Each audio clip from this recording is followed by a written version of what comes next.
We're going to talk about the running on the RTDB vibes, heavy on the STDR vibes, run the damn ball, stop the damn run. But it also starts with being disciplined. And the New York Giants were extremely undisciplined in this game. I mean, this is nothing new, not letting the cat out the bag here. The New York Giants had 14 penalties for 160 yards. 6 first downs given up to the Dallas Cowboys that were, by the way, a penalty. 7 declined or offset penalties on the day as well. I saw Dan Duggan tweeted this out this morning. He said they also lost 213 yards of actual yardage when you factor in the swing on positive offensive plays. For example, they lost 48 yards of field position on the penalty on the opening kickoff. The Giants were also 6 for 14 on third down.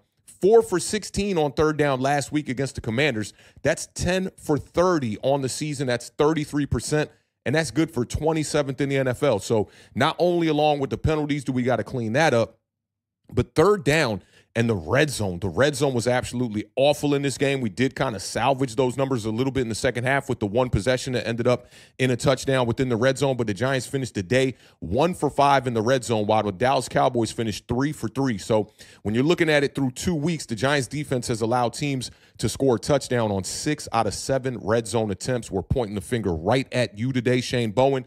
And the Giants offense is just 1 for 7 in the red zone.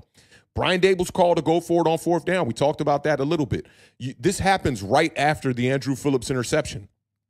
It is a free possession for you. Take the free points. It's 3 free points for you. And at a time when the New York Giants defense was actually playing pretty decent in this game. I know they fell apart in the fourth quarter, going into overtime and whatnot.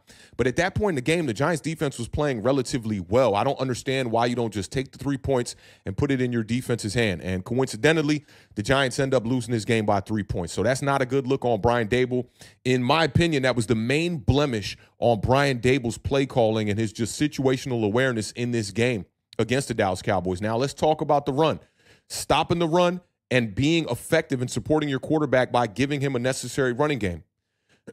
We did not give that to Russell Wilson in this game on Sunday, but Russell Wilson still found a way to succeed against the Dallas Cowboys. Now, let's look at last week as far as team rushing goes. Russell Wilson was the leading rusher last week against the Washington Commanders. The Giants totaled just 74 yards on the ground in week 1, averaging 3.2 yards per carry, just 30 yards on the ground from the running backs in week 1. We talked about this on the preview show. 47% of the Giants' week 1 rushes resulted in no gain. This week, just 64 yards from the running backs, just 84 yards on the ground total. And Tyrone Tracy is absolutely in struggle mode right now. Last week, 10 rushes for 24 yards, no touchdowns, 2.4 yards per carry. He had 0 explosive runs over 10 yards. This week, 5 carries for 14 yards, 3 yards per carry, 0 explosive runs on the entire season for Tyrone Tracy. That is now 8 straight games for Tyrone Tracy where he has had under 60 rushing yards. This is a guy that everybody wanted to crown at the end of last season, saying this is absolutely a Joe Shane hit, and there's no way that for me as a fan that I could do that. I got to look at multiple seasons and see what a player looks like over multiple seasons, usually about 3 seasons. 2 seasons will definitely be at least enough to be able to have a good direction on the evaluation process of Tyrone Tracy. But listen, if he doesn't get it going and if he doesn't get a spark sooner or later here, Cam Scatterboo is waiting in the wings to take his job from him. Now, in 2 games, Tyrone Tracy has 15 rushes for 38 yards, and he's averaging 2.5 yards per carry, and he's got 0 touchdowns. Keep this in mind. After last week versus Washington, Tyrone Tracy told the media that he did not agree with the play calling down the stretch from the New York Giants. Possibly a reason why we saw Cam Scatterboo get more attempts than Tyrone Tracy did in this game. Now, one thing that I had asked for in the previous week's preview going against the Washington Commanders, and this was a theme that I was looking for throughout the entirety of the season for the New York Giants, was balance within the running attack, right? Too often we saw the New York Giants heavy dosage of running the ball in the second quarter, and then by the time we got down to the third quarter and the fourth quarter, because the New York Giants were not within these games as far as the scoreboard goes, we saw the New York Giants abandon and neglect the run. Even at times in the first half, we saw the New York Giants, through the Brian Daboll tenure, abandon the run. Even when we had Saquon Barkley over here on this roster, we would abandon the run in the first and second quarter. Now, there has been an even distribution of runs through each quarter for the New York Giants through the first 2 games of the 2025 season. 12 runs in the first quarter, 10 runs in the second quarter, 11 runs in the third quarter, 11 runs in the fourth quarter. That's something that we got to give Brian Dable and Mike Kafka their props on the way that they are calling these games with an emphasis on staying balanced. I told you guys about those top 10 teams as far as run play percentage goes, and 8 of those top 10 teams from last year made the playoffs. But the yards per carry early in games is absolutely terrible, y'all. First half for us right now, 2.73 yards per carry for the New York Giants on the ground. We get to the second half, that number's almost doubling up. We're at 4.45 yards per carry in the second half. Now, I talked about Cam Skattebo and possibly maybe being a guy that's going to take Tyrone Tracy's job. I think that if Cam Skattebo had a bit of a more explosive play style, this would be a no-brainer. I think he would already have that running back one job already locked up. A decent showing from Cam Skattebo. He did lead the Giants with 44 yards rushing on Sunday, so not too bad. Most importantly here, though, I can deal with an average rushing attack, but stopping the run is something that I cannot deal with because this is a problem that the New York Giants have had for an extremely long time. This dates before Shane Bowen. This dates a bit before Wink Martindale, and this is just a problem that we have to find a way to iron out. Now, you're looking at the New York Giants. They had allowed about 136 rushing yards per game last season. Through 2 games, the Giants are allowing 177.5 rushing yards per game.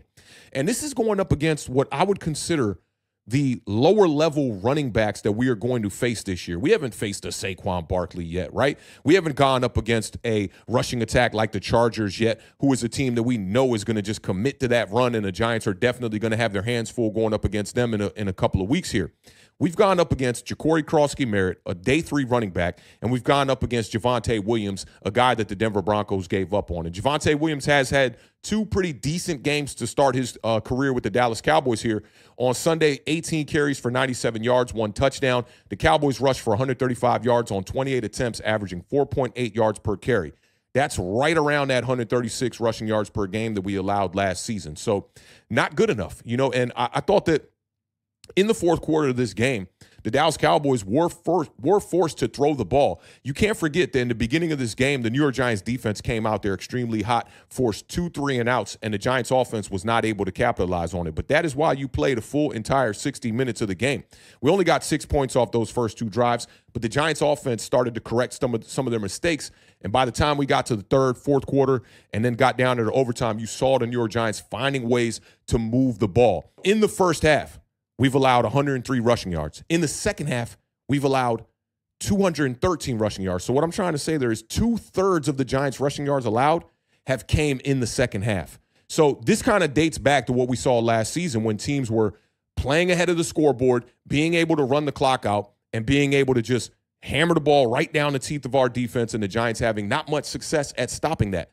The Giants are allowing 6.6 yards per carry in the fourth quarter. We got to find a way to iron that out. And that's just through 2 games. In the first 2 weeks, the Giants are allowing 8.3 yards per carry on second down. So you're looking at predictable down and distances where the Giants know that the run is coming, and they still cannot find a way to stop it.